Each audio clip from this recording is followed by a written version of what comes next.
sorry about that. A little technical difficulties. It's 2017. You'd think we have this technology thing down by now, but I guess not. I'm going to give it back to Don and let him continue telling us about himself. All right. Take it away. Like I say, from the Dallas-Fort Worth area, grew up around the area, left off, went off to college, got into some sales, some high-end sales, and actually started a restaurant delivery service in a secondary market back in 2011. That was acquired by a service out of California, 2013, and came back into Dallas and met up with Max here, and we have MenuRunners today. So that's just a little bit about that, and I'm sure once we get into some more questions, we'll tell you a little bit more about MenuRunners. Awesome. Max, what about you? Yeah, been a serial entrepreneur. I mean, ever since mid-college.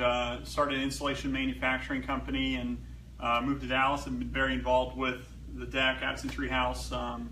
Met Don Eric at an investor meeting, which we realized that was a terrible idea, and then we said at the end of the meeting, we didn't talk at all during the meeting, we said, hey, we need to go have coffee sometime. And that's kind of where MenuRunners was born, was the Starbucks coffee just down the street. But that's great. We'll get into that in a bit. Awesome. And so MenuRunners. Yeah. Tell us about MenuRunners. What is MenuRunners? Kind of a one-liner. MenuRunners is a connection between restaurants and consumers. And we focus on secondary markets, so you won't see us in Dallas, you won't see us in Houston, but you will see us in Longview, Tyler, Wichita Falls, San Angelo, these types of areas. So we are focused on getting food from restaurants in the customer's hands as quick as possible. Awesome. And so you come up with MenuRunners at the Starbucks, you're talking with each other. How did that come to be? Did you both, you said you had a history in that. Did you kind of know that you wanted to get back into that, or tell me about that? Well, Don Eric came up with it first. So he actually, I guess, you moved to Dallas to start it. Right. And when I met him, he was explaining the idea at Starbucks, and I was like, I want in. This is great. Yeah. We have someone that knows the industry, knows the knowledge, knows how the processing works. And that was really the beginning of a partnership, and it was really us just two at the beginning. So, sure. But yeah, it was good. The idea was Don Eric's, and I just jumped on board because I saw something big. Absolutely. And it's about having a team. There are so many things that Max bring to this team that my weaknesses, his strengths. Absolutely. This you talk about a salesperson, you talk about a motivator, a pusher. This is what we need. And I tell my wife all the time that I see us as this company that Max and I get together, we talk about strategy, and Max is in the front like, guys, let's go, let's push, and I'm in the back making sure everything is working for that push. Right. Because when Max pushes, sometimes he pushes, and so we have to catch up on the back end. Right. So that was that team dynamic that we had that really has us where we are today. It's a path of destruction. Yes. Exactly. So y'all really balance each other really well. Yeah. That's great. So Starbucks, and then you come to the TreeHouse. Talk to me about where you were at the TreeHouse. You guys came here in June of 2016, so just over a year ago. Yeah. And where were you when you first started here at the TreeHouse? Well, okay, so we started the company with a $10,000 investment, and the goal of the company is twofold. Obviously secondary market, like Don Eric said, but the other part of it is acquisition. So our goal was to acquire local restaurant delivery services in the locations we wanted to move into. So as of to date, we've made 5 acquisitions, but back then at the TreeHouse, we just made, or we're about to make, our first 2. So we realized we were closing up these acquisitions, and we're like, holy moly, we need a dispatch center, And, we need a place to do business, and so the TreeHouse was that foundation piece that really allowed us to do that. Awesome. You can't do that really anywhere else. Right. Awesome. And so from then to now, what are some major things that happened in that journey from where you are now? Or talk to me about where you are now, and then maybe we can talk about the journey a little bit more. Any major steps? Yeah. So really, we've been blessed with some amazing growth. From June 1st to the end of the year, we started with $10,000, and we did over $1 million in sales in our first 6 months. And then since then, as of today, we're on track to hit right between 8 to 10 million in sales. Wow. And we have 249 employees. Wow. 23 areas. We've made 5 acquisitions, and we're scooting. And you're just over a year old. Yeah, we're just over a year old, and what a way to celebrate your first birthday. Right. We actually were supposed to go out and take everyone to dinner and have this big party for our 1-year anniversary, but that didn't work because everyone's just too dang busy. Right. Everybody's working. Yes, absolutely. So it's been an exciting journey, and every journey has its obstacles and pitfalls, but it's been fun, and we use those pitfalls every day. We think of them like, oh my gosh, remember when that happened? No, that's nothing compared to this. Right, of course. Welcome to a startup, right? Yes. That's great. And so the food delivery service, there's quite a few of them. How do y'all differentiate yourselves? Oh, wow. Well, several ways. One, like I say, not only going into the secondary markets, but we focus on community. Not only do we go in, of course we focus on getting food from restaurants to customers, but really inundating ourselves in the community, letting the community know that we're there for them. We work with, nonprofits in the area, different things. So it's not just about us coming in and, taking money from the customers. We're here to give back. We, just last week in Wichita Falls, we gave out a 50-inch TV, to a customer. Did a big thing within the community. It was on the news, came out, gave it out. I mean, that's just what we do. Right. We're about giving back. And not only that, but also our system. So we have a pretty robust system that we're actually launching in 2 weeks. So it's our new software. That's one of the things that really differentiate us, because a lot of the companies in this space are licensing systems or working off other just mainline systems. Sure. And so that really differentiates us now, having a system that's, in line with some of the larger services like Grubhub and Uber Eats. And now we're launching in these secondary markets. It just makes us look a lot better, a lot more appealing. And now when we go in and talk to restaurants, they understand that we're just not a small company that's coming in to do a little bit of business here. We're inundated in it. We're committed to it. We have a software. We're in multiple cities and getting ready to venture out into multiple states. So, those things really differentiate us from our customers. Absolutely. Yes. And so as you differentiate yourselves, and y'all have obviously been so successful up until this point, what do you attribute that success to? Gosh, I mean, there's a lot. It goes back to foundation. It goes back to team. I think success is built just on pure grit. You see so many companies out there that have the fancy computer, they have the fancy office space, they got tons of money dumped behind them. They have all the tools to succeed, but they don't. Right. And it happens every day. Every day. And we see articles about it, and it's about pure grit. And it's about those 24-hour nights where you're barely sleeping, and we're both married, and our wives have taken, have been mad at us because they're like, you're always on your phone, you're always working, but that's what it takes. It's the hardest thing. We talk to a lot of entrepreneurs here at mentorship sessions, and I think some people love the idea of entrepreneurship because it's a new sexy thing, right? But it's the hardest thing you'll ever do in your life. Yes. But I think, regardless of that, you don't need all the fancy computers. We buy our computers used from Dell. For nothing. We buy our monitors used. We buy, our we say this, but this isn't true. We say that we stole all the furniture in our office, but no, it's mismatched because we get you're bootstrapping. The $10. Why waste money on frivolous things that you don't need? Absolutely. Even at the stage we're at. Yes. It never stops. Right. We keep multiple hats on our head, finance and accounting, it's kind of that old line where people go like, oh, I need to talk to the, HR department, and you're like, put the phone on the other side. This is HR, Right. It's like, oh, let me transfer the account. Exactly. And that's it. I think that's a combination of things. I think our failures is a big thing to our success. We've done things that have failed. We've launched areas that have failed. Yes. We've done strategies that have failed, yes. But we learn, we adjust, we adapt, and we execute, and that's what changes the game. Yeah, absolutely. Awesome. Do y'all have any funny stories or memories? I mean, starting a business, I can only imagine there's probably quite a few things that have happened. Oh, yeah. Anything stick out? Oh, multiple things. So and I'll take the buffalo wings. All right, so there's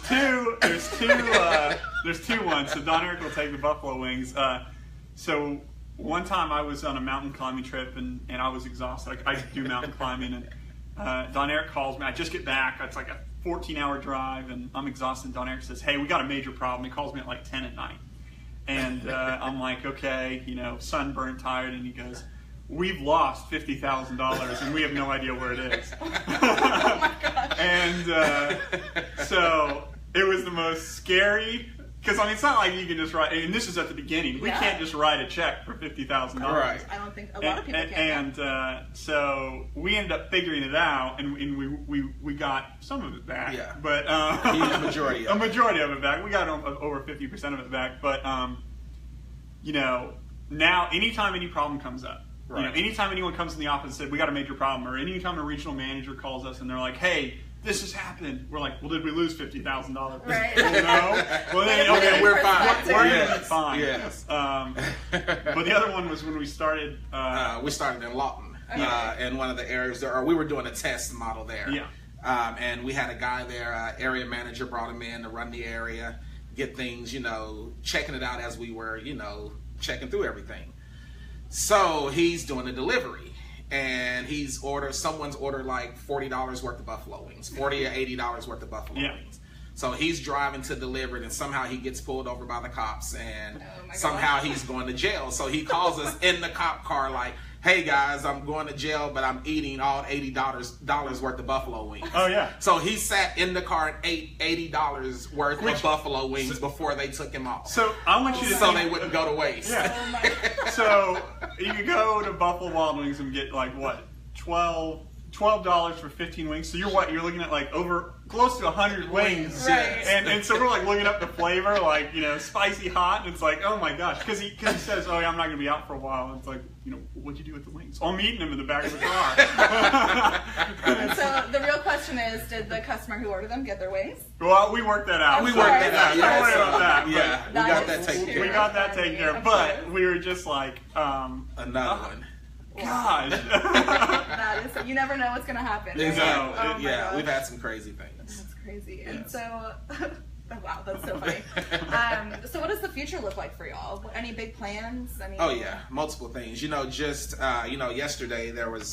Yesterday we keep up with other delivery services, especially the big ones. The Grubhubs guys, and one thing that they noted is not only is this a 43 billion space right now, it's over the next 5 years, it's growing about 12% annually to about 73 billion. Wow.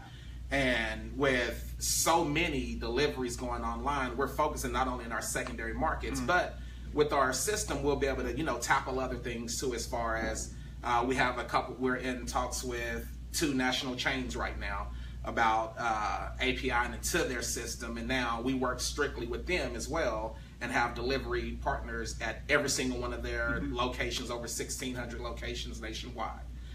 So we're in talks right there with them. So those are things that as this space continue to grow and get larger, the restaurants are realizing we need to jump on this bandwagon now, because if we don't, with 49% of deliveries going out are all online, we're going to be missing the boat. Yeah. So now, with our system, we're able to now dive right into their systems. So now we can take out the whole going back and forth and just go into their system as if it's a regular order. And we have drivers on standby at their restaurants at all times, ready to make those deliveries. And so that helps out us, because then we'll be able to pull them from the other services, and we'll have, total control over that. So 2 huge national chains we're working with right now, getting that set up. So the next 6 months, you may see something like that roll out. I will be looking out for it. I'm Absolutely. sure everyone else will be too. So I'm sure we have a lot of entrepreneurs and startups tuning in with us. Yes. As entrepreneurs, can you guys give me some advice, or give everyone some advice on being an entrepreneur? What advice do you give to someone who's just starting out? I'll tackle this one first and let you go next. I would say, someone just, don't quit. So many people think, I need so much money or so much to get going. I mean, like I say, we're 10,000 in from the start. And both of us going into restaurants, going to visit with people, going to areas, meeting with, areas that we're acquiring. We were, for the first, 4 months, like doing everything. And so it was just, we didn't have time to go out and chase money or look for any of that because we were too busy gritting it out and growing our area. So I would say to any entrepreneur, just go out. If you want it, go and get it. Don't wait for someone to bring you something. Don't wait for someone to give you something or give you, like if you come up with the idea, you've probably thought it through and go after it. And if you go after it, you'll get it, you'll make it work. And I mean, like I say, 10,000 down in pure grit, you know, just about to 8 to 10 by the end of the year, million. I mean, that's a lot of that. Absolutely. So that's great advice. Yeah, I mean, and that's it. It's you know, what makes an idea into a successful business? There's a lot of turbulent water between there. I think it's all about setting that foundation. Okay. But you know, it's amazing. We've dealt with people. We've brought people on the team, and they give up right before it's the hardest. But then we hit some huge milestone, and they say, "Well, we can't do it." Or we'll bring a regional manager on, and their area is, you know, growing, but it's not growing fast enough. And we're like, "Hey, we're about to hit this huge number," and they'll say, "Well, no, I'm out. I'm gone." And then literally next week we're hitting, you know, four times the numbers, and it seems to be this common thread of not sticking it out. And you know, any advice to any entrepreneur would be just keep sticking it out. Think lean and mean. Don't think, you know, I always say this so many times. It's not, you know, how much money can I raise to start a business? Right. It's how do I start the business with the least amount of money? Sure. What can I cut? What bootstraps can I cut? How many DocuSign Sure. free memberships have we done? We did like Right. 40. We were like, How what many email? addresses do you yes, have? yes. I mean, it's much cheaper to buy a $5 email than spend $100 for a service. You know, you go put a Gmail in, boom, you know, next DocuSign. And I mean, that's bootstrap. Yes. Finding a used computer. You know, people think there's a view of a startup, Yes. and they're thinking it's like viewing it like fancy computers. It's almost like this image that's not true. Right. And really, to grow and to hit those milestones and to grow as fast as, you know, we've done, it's just about working your butt off, being lean and mean, and, you know, you're going to have tons of other opportunities. You're going to have tons of directions the company to go. But, you know, that's something that we've stuck true. Is it seems like it's almost like every 3 months we have a chance to go do something else. Right. We have a chance to navigate away from the path. Right. And we look at it and we're like, man, this is happening again. Right. Keep going down that path. Yeah. Because you're always going to have other opportunities. You're always, you know, being an entrepreneur, you're always going to come up with other ideas. Yeah. Like, oh man, I could do this or I could do that. Stick with one, Yes. you know, To the end. and to the end. Yeah. Yeah. You know, it's funny. 4 years ago, I probably wouldn't say that. I'd say, oh, you can juggle 3-4 different things. But, you know, look at what 13 months have done. Yeah. Absolutely. So. Yes. Wow, that's great. So we are going to wrap up a little bit, but I do want to ask y'all a question. Here at the TreeHouse, where y'all started, we are obviously a co-working space, and we help entrepreneurs and startups start, build, and grow their businesses the best we can. We provide mentorship, education, community. What does co-working mean to you? It means a lot. What co-working means to me, and really us and our company, how it helped us, is, you know, coming into the TreeHouse, you guys had so many resources available. You know, so many, when I say resources, I mean, we were, you know, how do we construct the company? You know, what's the best way? Should we go the LLC route, the Inc. route, the Texas, the Delaware? And then you provided a source for us to speak with and talk to us about every advantage and disadvantage of each one and how that can come through. You know, of course, with our business, marketing is huge. So there was a marketing company in here at the time. We were able to talk with them a little bit. Hey, this is what we're doing. What's the best way to market and position our company to be most successful? Hey, well, I was involved with something like that before. These are some of the things that were done and were successful. So we had a lot of that in here before we even got out there, you know, of the best way to structure, the best way to go at the marketing, the best way to set up our operations, you know, just all these people that were in here. So, and what you guys provided us, and the, you know, the educational courses and classes of people coming in, this is how I was successful. These are some things I've done. So we were able to take a lot from all of those and incorporate it into MenuRunners. And that's, you know, has a huge amount of reason why we're, you know, as successful as we are because of what we started with here. Yeah, and you know, you said this on the car ride over here was, if you have an idea, okay, and you want to make it a business, you need a foundation piece. And, we keep on getting back to that, but this is the foundation piece. Right. The Addison TreeHouse was our foundation piece. And our cube was 5 by 5? Probably about this size right here. That's the foundation piece. And, tying into the resources. And not only that, to add on that, the companies in here, I think we pulled a lot from the companies here. Yes. Maybe they're in similar markets. Maybe they're in completely different markets. It doesn't matter. They have knowledge of different things, and the community around that. Yes. You might have a question. You might want to hear how someone else did something, how put together a social media marketing plan. And I think we had a marketing company right behind our queue. Yes. And we would, chat with them and get an idea of like, hey, what would you do here? Or how would you do this? So, I think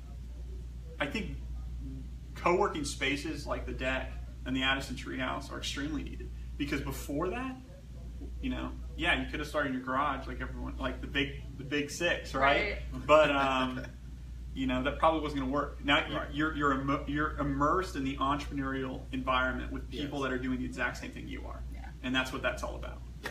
So awesome. Do y'all have any last words of advice, feedback, anything that you'd like to say? And once again, just if you have an idea, go after it. Don't quit. Don't let anything limit you. Just full force, make it happen. Yeah, and the best cure to no sales is going to get sales. So exactly. Go sell something right now. Well, thank you so much for being here. It's so wonderful to hear from you and keep up with all of your successes in the past year. And I can't wait to watch and see what y'all are going to continue to do. Yes. Thank you for joining in, everybody, with our first Facebook Live. We're going to be doing this weekly with DFW startups and TreeHouse alumni. So tune in every Thursday at 2:30 p.m. and join the conversation on Twitter and on Instagram using the hashtag coworkingis. And thank you again so much. Have a great, wonderful day. Thanks for joining us. Thank you. Awesome. Thank you.